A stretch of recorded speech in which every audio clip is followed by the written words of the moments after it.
The following is a Comfortably Zoned Radio Network production. Okay. That's better. So you were saying? I took my cousin to our annual trip to PNC Park for the Philadelphia 17-5. Oh, that one, yeah. Longest game in Pirate history.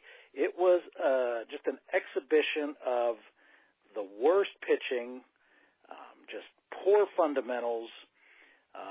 Anything that people complain is wrong about baseball was the poster child for it. 5 hours of just torture. Answer me a question. I heard in the 8th inning that Pirates were losing by 12 runs, and they challenged a hit by pitch call or a non-hit by pitch call. He challenged it. He's putting pitchers in and out like it's a one-run game. It was poorly managed. It was poorly played. It was just, I finally looked at my cousin and said, let's get the heck out of here. This is, and we decided our trip next year will be to Altoona instead. Yeah, last night there were complaints about, even though they won that game, and it was a hairy win because he brought in Feliz in the 9th inning, and Feliz didn't have anything, and they took him out, and they had a 5-run lead going to the 9th inning. Feliz had given up 1 run. There was 1 out, the bases loaded, and Vasquez gave up a hit, and then he induced a double play to end the game. Right. And they won 6-3, but there were complaints about batting Diaz third, about playing Luplo over Dickerson and not Dickerson. Dickerson played over Meadows and over Polanco, who has been hitting fairly decently recently. And a lot of people seem to think that Hurdle makes his lineup by putting names in a hat and drawing them out. He has just not been at his best this year.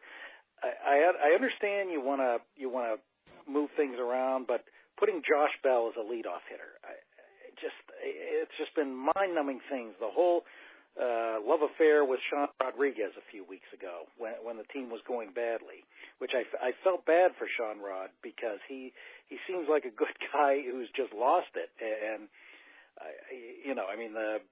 the fans should have been furious at management for that whole escapade where he's playing 6 games in 7 days and just never gets a hit. I don't know what they're trying to do. Well, they had that with J-So last season, right? Right.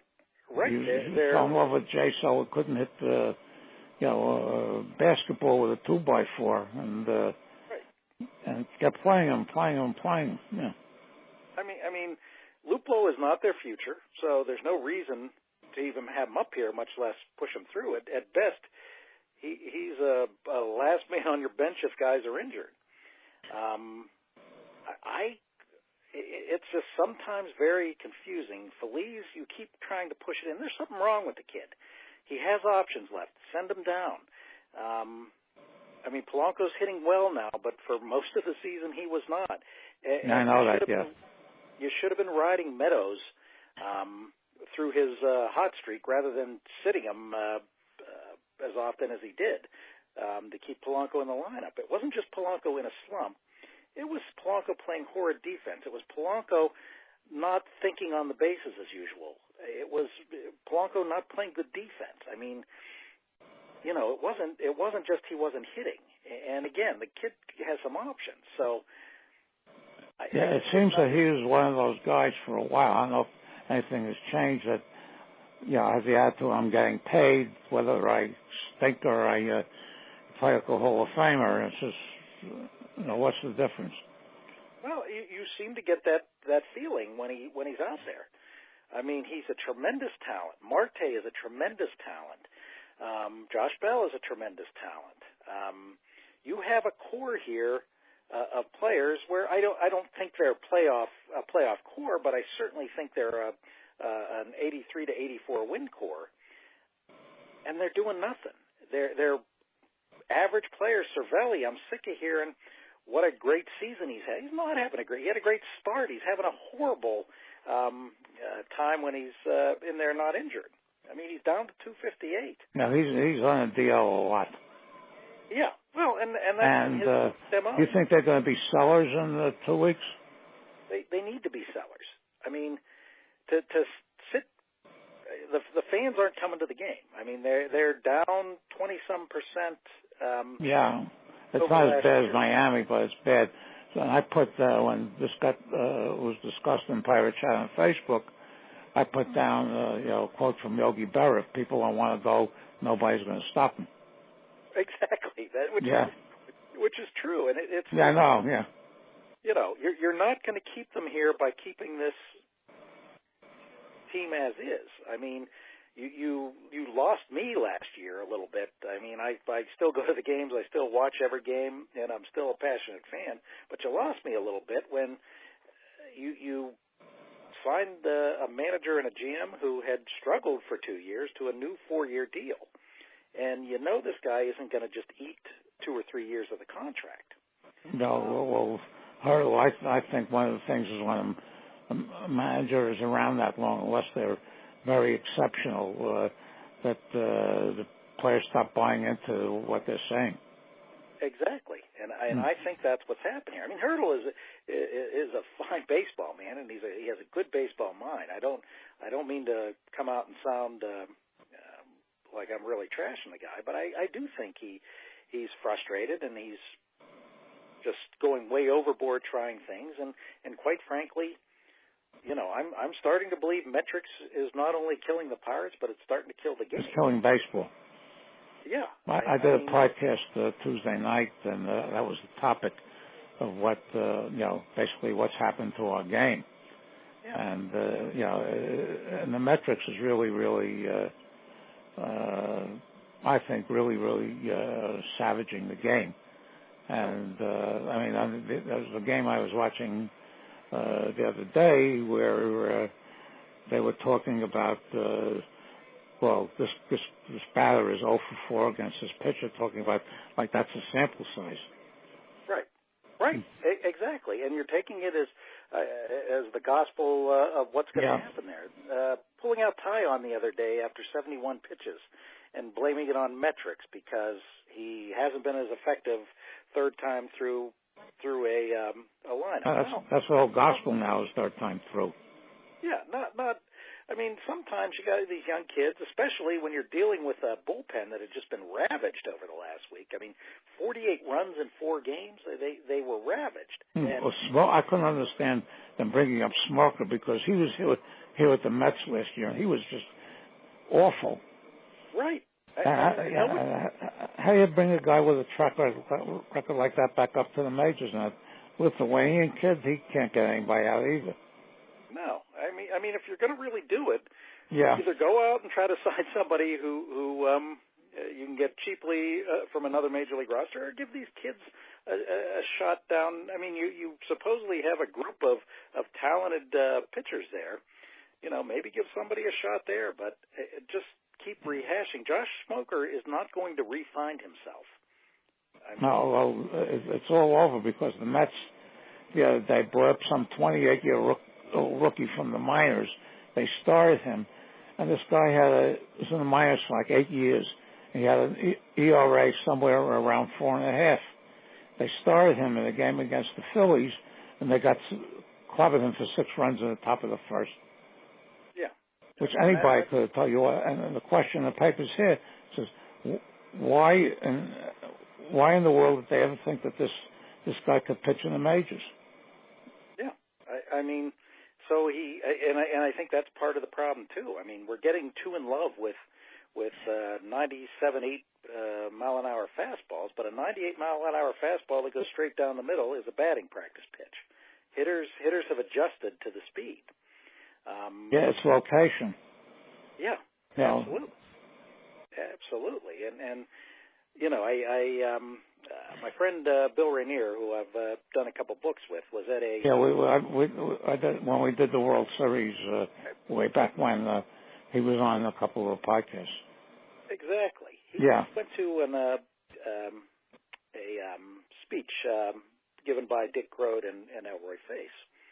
And Elroy Face basically told him his success was with the forkball, you aim down the middle, and picking the corners comes from where the ball breaks. That's why he had control.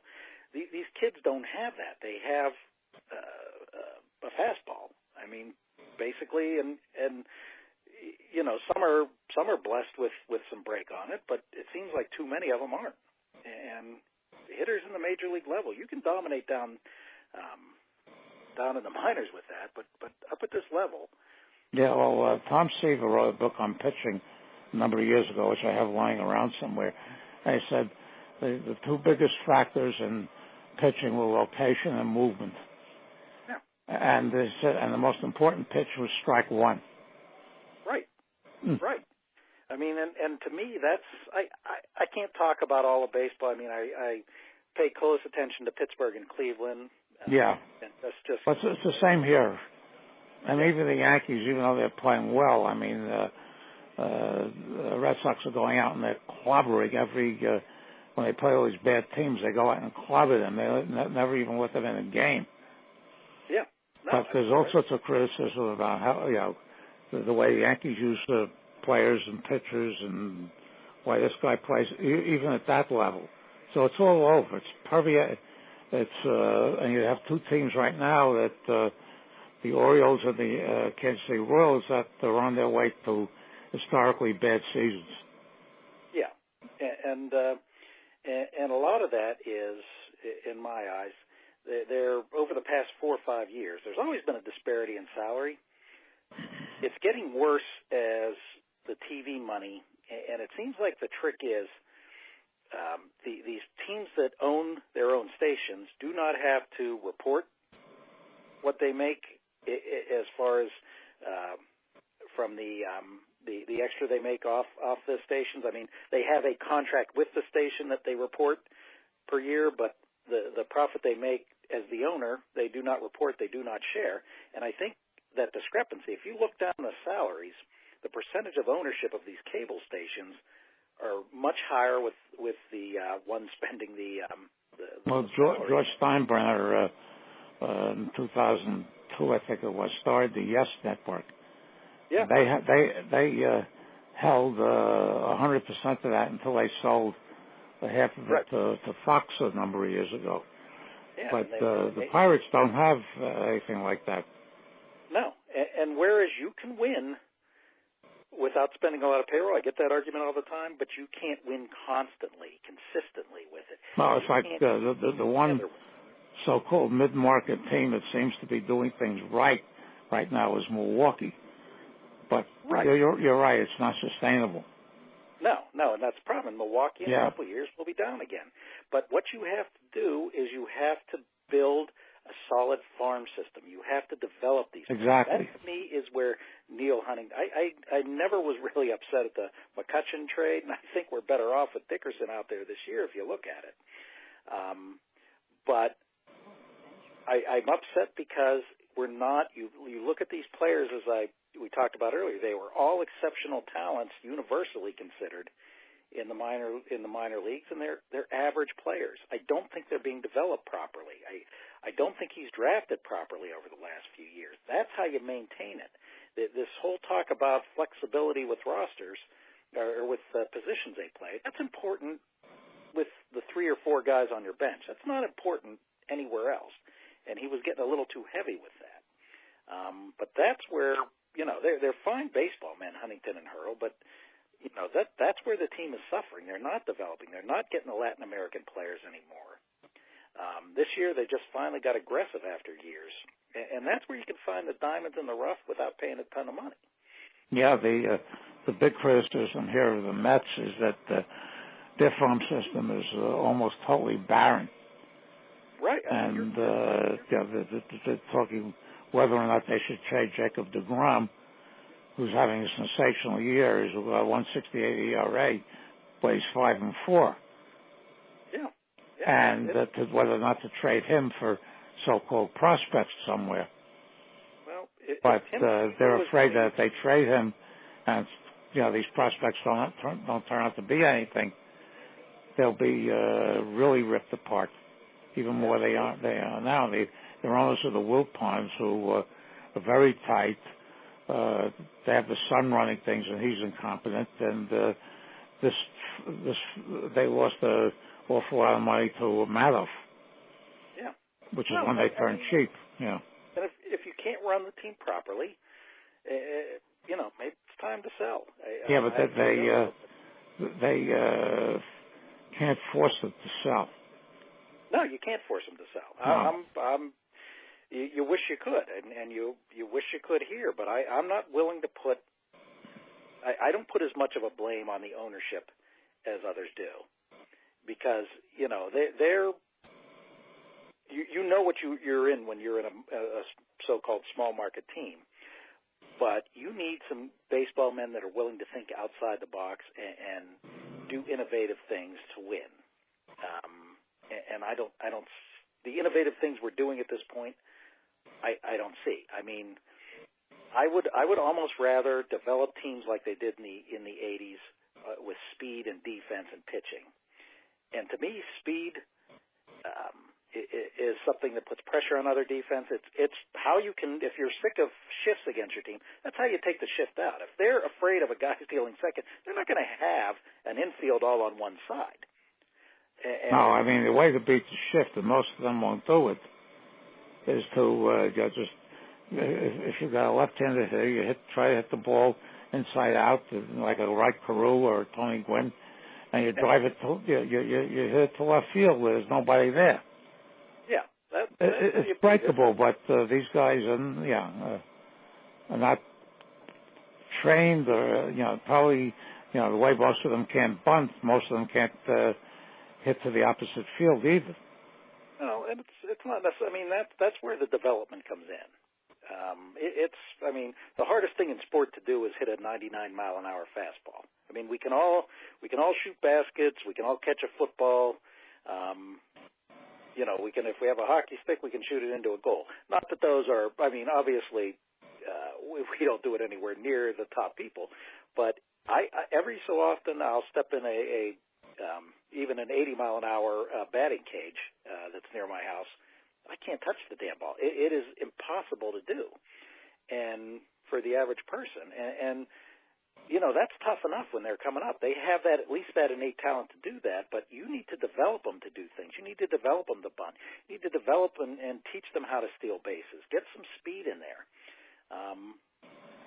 But you got to do smartly at the minor league level, and that to me is the irritation with this. Yeah, a lot of these guys come up not fundamentally ready. No. The top guys come up like that, and let them, if we're teaching them to pitch to contact, pitch to your strength.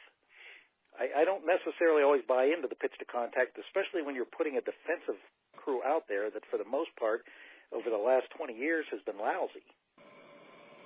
One of the things that also drives me crazy is when they pay these obscene amounts of money to players who can't play. One of the Yankee groups on Facebook, some idiot suggested that they try for Jefferson Larger, who's terrible. Yeah. He was terrible before the Giants gave him $16 million a year for 4 or 5 years. And everybody who responded to this post said, "Are you crazy?" Yeah. So you see guys like this. The A's just recently brought up Edwin Jackson, who is on his 13th team and has a record now of 99 and 120 lifetime, an ERA in the middle fours.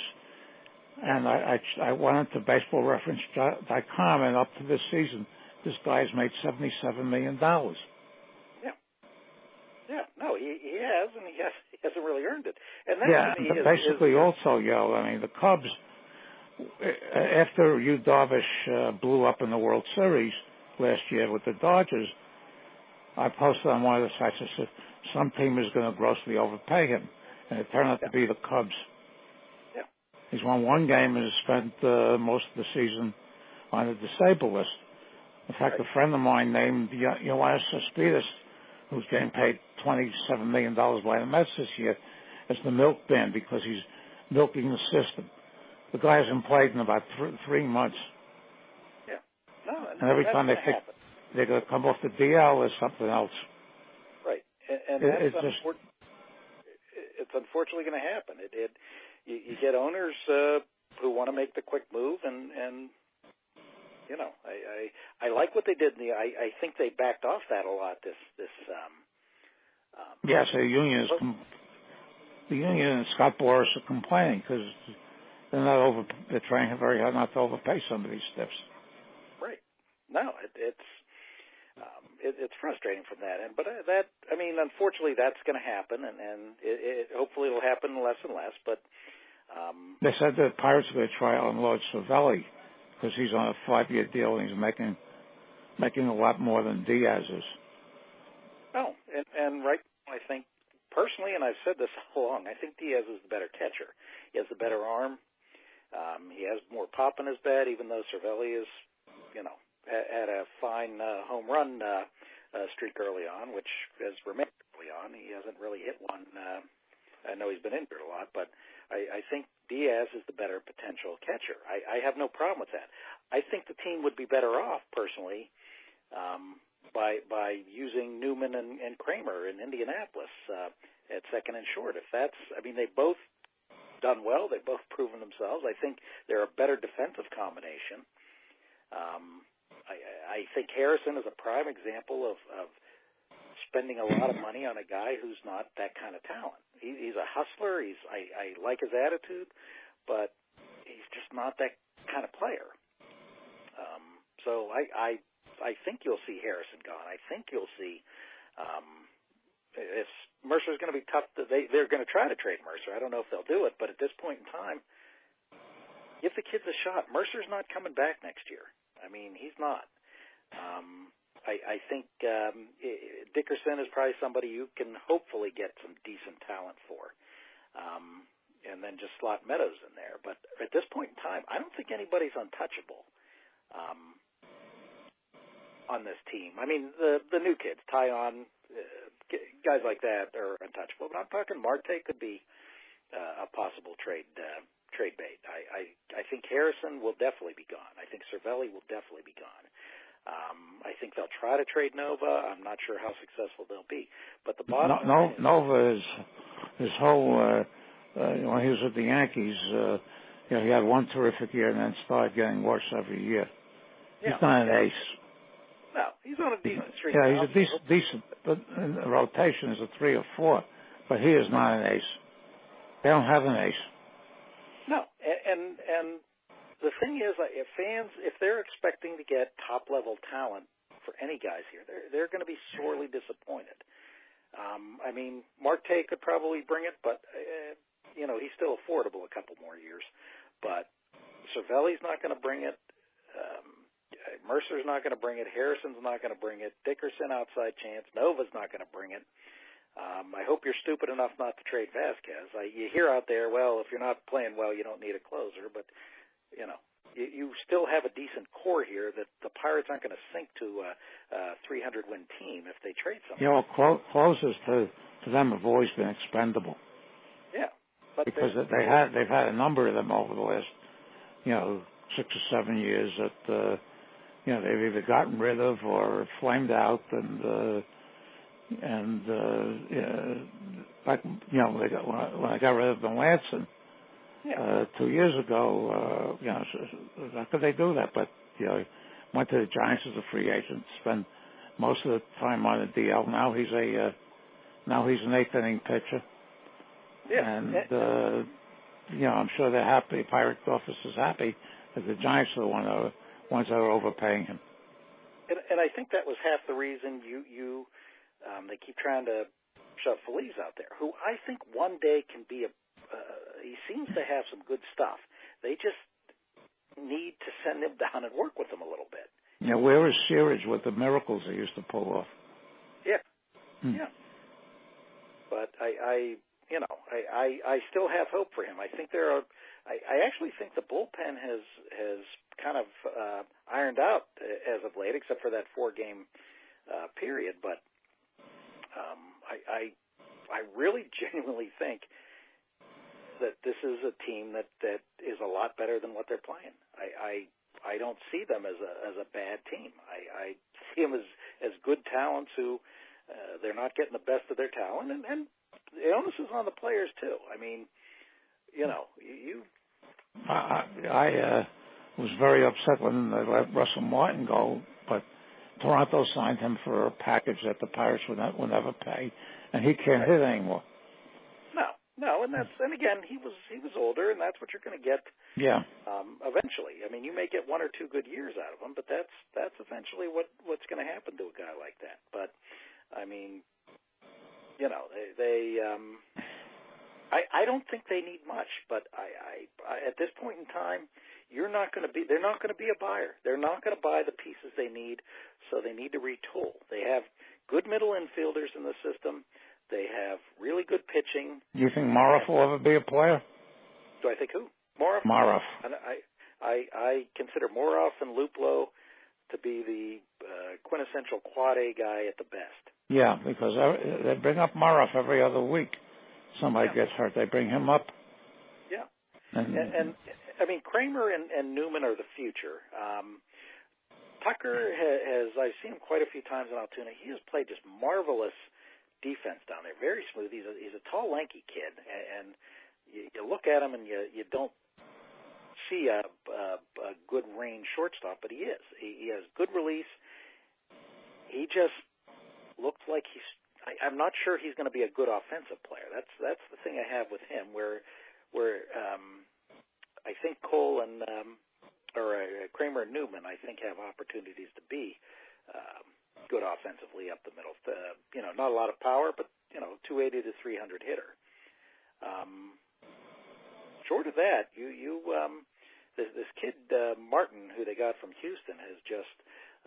I haven't seen what he's done since they pulled him up. He had a good first couple games in Indianapolis. I haven't seen since, but he just murdered. No, Jason Moran. Oh. Moran, I like what I see with Moran. He's not a great defensive third baseman, but you know what? You can trust this guy in a clutch situation that he's going to be able to come through for you. And that's what I've always claimed about Mercer. To me, the two fallacies of Mercer, and he gives you all he has. I mean, I don't criticize his effort, but the two things I see with Mercer is you hit the ball to him, he'll catch it. If he has to go anywhere significantly to his right or left, he doesn't have the range. And he's one of the few players, as far as a clutch hitter, that you look at, and his numbers are significantly lower with the bases loaded or clutch situation. He drove him 4 runs last night. Yeah, but I mean, generally over his career, he has not been that guy you look at in the clutch. And you rarely see a guy with a lower average with the bases loaded than his career average. I mean, because you're not going to get the outside pitches. You got a pitcher at that point in time who needs to get you out. And he can't afford to walk you. So that's generally why those averages are higher in those situations than in a regular situation. But he is one of the few I've ever seen with a lower average in that. And again, the guy tries hard. He has some power. He has some talent. But to me, he's a starting shortstop on either a team that's loaded who can cover him, and if they can't, that's a starting shortstop on a bad team. Yeah, Walker is not having a good. He got off to a fairly hot start and hitting clutch a number of times. So he hasn't really been doing anything with the Yankees lately. No, and again, they've been using him because the kid Torres is on the DL. He'll probably come off after the All-Star game. Right, but when you hurt your back like he has, and it's a chronic thing. I had a problem with what the Pirates got for him, but I had no problem with the Pirates. Nice was horrible. Yeah, that was not.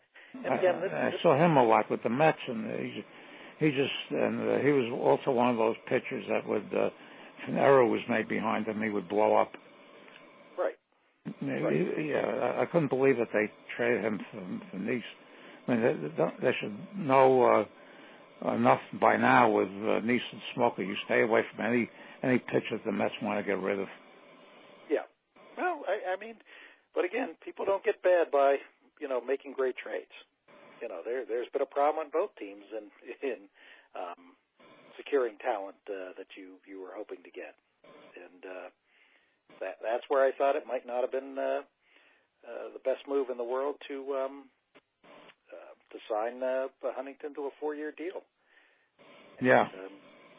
And the people went. The people went to the day at the ballpark, and Huntington spoke there. Yeah. I asked a couple of people. I said, "Was the usual general manager nonsense?" They said, "Yeah." Yeah. I mean, any hardcore baseball fan can write out what these guys are going to say. Yeah. I mean, Manfred, I think 2 years ago, the commissioner, he was interviewed on a local radio station here, and again, I could have written what his responses were going to be. Yeah. No, and it's a tough situation. It really is, and general managers on small market teams have to be just better. They just have to be better. And, you can't afford the mistakes. You can't afford not to properly develop players. I mean, you can't afford them to come up, high-level talents to come up and just be average players. And, that's what we have here at this point. Yeah, do you watch the All-Star game at all? I will. I will watch it. I haven't watched one since 1981, when I came back from the strike that year. And basically, I really don't care who gets picked, who doesn't get picked. And the whole 3 days of the stuff, I just tune out and I take a break from it. Yeah. Like the players who aren't picked do.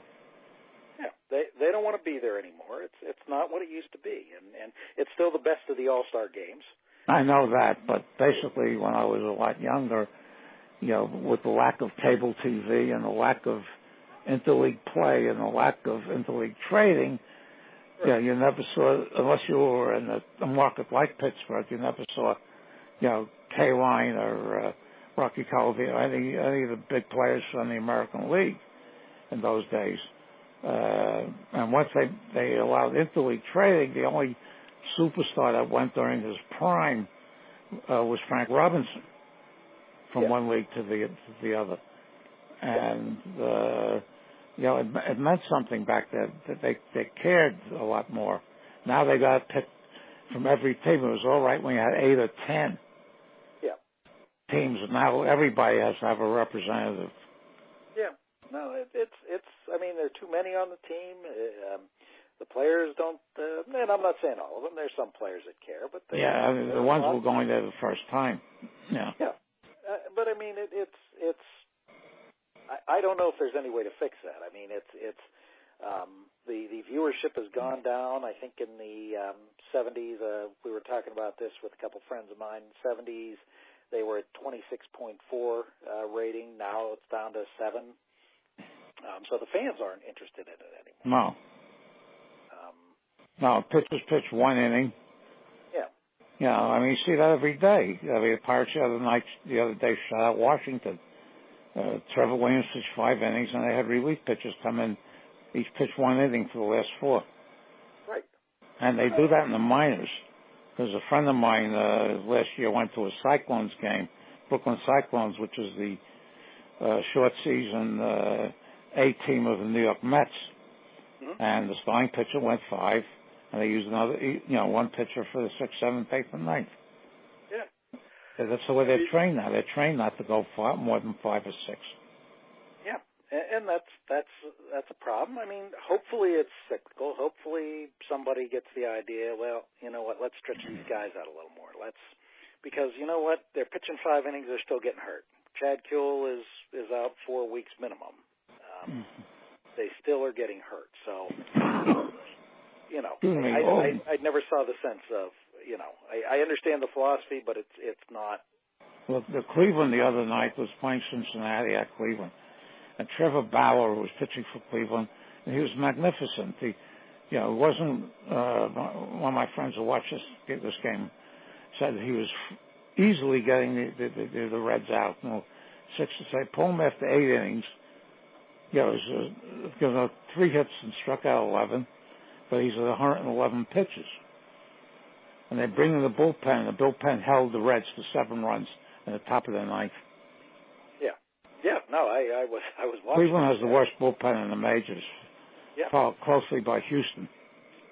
Well, which is why I'm not sure that them in the Machado race is what they need right now.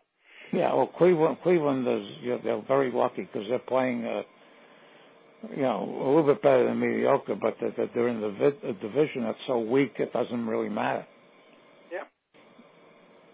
Yeah, I think I would be shoring up my bullpen right now because Miller has not. Every time he's tried to come back, he's not been effective. So there's a major problem there. And they brought one of the things that drove my friend totally insane is they played an extra inning game with, I think it was with the Reds also last week, and they brought in Tomlin, who this year is giving up more home runs than any other pitcher in the majors. No, he's pitching horrible. He was terrible, and they bring him into a tie game. Yeah, but Allen has not pitched as he has in the past. I think that's a thing. Miller out, and these guys pitching in. Actually, Perez, our old buddy from here, has been about the only one who seems somewhat effective. They have a good rotation. I know the rotation's pretty good, but Bauer, who was a pretty fiery guy, probably was not very thrilled with being pulled out of that game. He had the meeting out of his hand. Yeah. Because they hit the magic number for him, he's out of the game. Yeah. So when they print the league leaders in the paper here, they put down complete games, and 3 American League pitchers have 2. Nobody else has more than 1, and there are 14 teams that don't have any. Well, as long as the metrics are good, they'll keep it. Oh, yeah. But to me, that's killing the game. I have no problem with watching a 3-hour baseball game, but they're just destroying it with the decisions they make on the basis of the metrics. That should be a guide, not how you 100% play the game. But that's what they all do. They all have their. There's a book that came out of Pirates, I think it was before last season, called Big Data Baseball. Yeah. You read that one? Yeah, it's a good book. Yeah. Now, the Pirates have, all these teams now have these nerds, these analytical nerds that, basically determine, and the managers are told, especially the younger group of managers, are told, you can't let the starter go through the order 3 times because he loses effectiveness the 3rd time around, blah, blah, blah, blah, blah, blah, and they go by, they go by all this. When Girardi was managing the Yankees, he carried around this huge book of printouts. Yeah. And we called them Notebook Joe. Yeah. But every time a situation would come up, he'd go to the book to see what he had to do. But that's exactly what you're told to do. For those of us who are up there in years like me, I'm 75 now. Can't stand the way they operate now.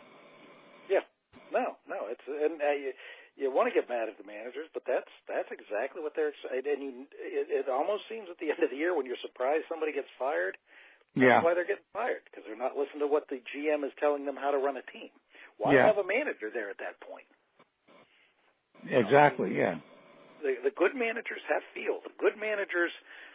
I never bought into that. A good manager only has a 5 to 10% effect on the game. That's bull. I think a good manager has a huge effect on the game.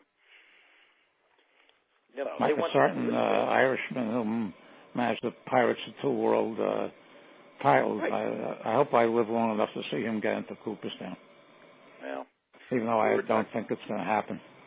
Yeah. No, it probably won't. Billy and I were talking about that, and I think we both agree he certainly deserves in. One of the big disappointments I had at the convention was that Grote couldn't make it because he he said he had the flu, but from what I understand, he has back problems. Yeah. And he's 87 years old, so he probably felt when he got out of bed, I don't want to be bothered with this. So they brought in Frank Thomas. Yeah. Yeah. Who's now 89. Right. And he's part of the panel on Branch Rickey. Yeah. And I'll just relate this story to you, and then we can ended up. One of the people there was a guy from the Library of Congress who's in charge of the manuscripts. And they have the whole Rickey papers. They have like 20,000 pieces of correspondence, either to or from Rickey. And they had a whole bunch of scouting reports. And they put up the one that Rickey did about Frank Thomas when they originally signed him back in 1951 or whenever it was. And Rickey said, this boy can do everything. And they showed it to Frank Thomas, who had never seen it before. And Frank Thomas said, well, it sure as hell didn't trade it, didn't translate into money. Yeah, never did with Rickey. No, and he was, they told us why he was getting paid at various levels. Yeah. And, especially the first couple of years when he was there and Rickey was still there, and he did not have very good things to say about Rickey. And they also did a whole presentation on the relationship between Rickey and Kiner, which was very acrimonious from the start. And Kiner a couple of times went over Rickey's head to the ownership, who granted him raises. Yeah. Oh, yeah. And Rickey, when he finally got control, looked to get rid of Kiner at the earliest possible moment. Yeah, it looked like there's a good. I haven't had a chance to read it. It looks like there's a good article on that. Yeah. In the Safer. That's the guy who did the presentation on it. It was really good and it was really thoroughly researched. Even I hadn't heard of a lot of the stuff. Oh, that's awesome. I look forward to. So anyway, let's wrap it up. Do you think the Pirates have a shot to finish all 500 this year? I don't think with the way they're being led at this point, I don't see it. I think they're talented enough to finish 500, and as I said, it's a team that has the 84 win talent, but they look like sometimes they've quit, and he's going to trade the players. I don't think the attitudes are going to. They need some freshness in management to get their heads back together. But right now they're looking like 70, 72 wins might be the max for this team at this point, and that's a shame because that's not the kind of team they have on the field. That's bad. It's not bad enough to finish overall last because you've got the Padres, you've got the Marlins and the Mets, but it wouldn't shock me if they finished behind Cincinnati. No, since Cincinnati's young kids are starting to really play like they thought they would, and they're coming up strong. That's why if they're going to kind of, half-arse it, so to speak, as they did last year with whether or not to rebuild or not, that's just a mistake. You got to go one way or the other, and you're not going to buy players. So let's get the 4 or 5 players we talked about out of here. Let's get some young kids up and hold these guys accountable with the draft. Okay, David, I want to thank you. This has been pretty informative as usual, and we'll pick it up again sometime after the All-Star break. You got it, Al. Okay, thank you very much. All right. Okay. Good night, everybody.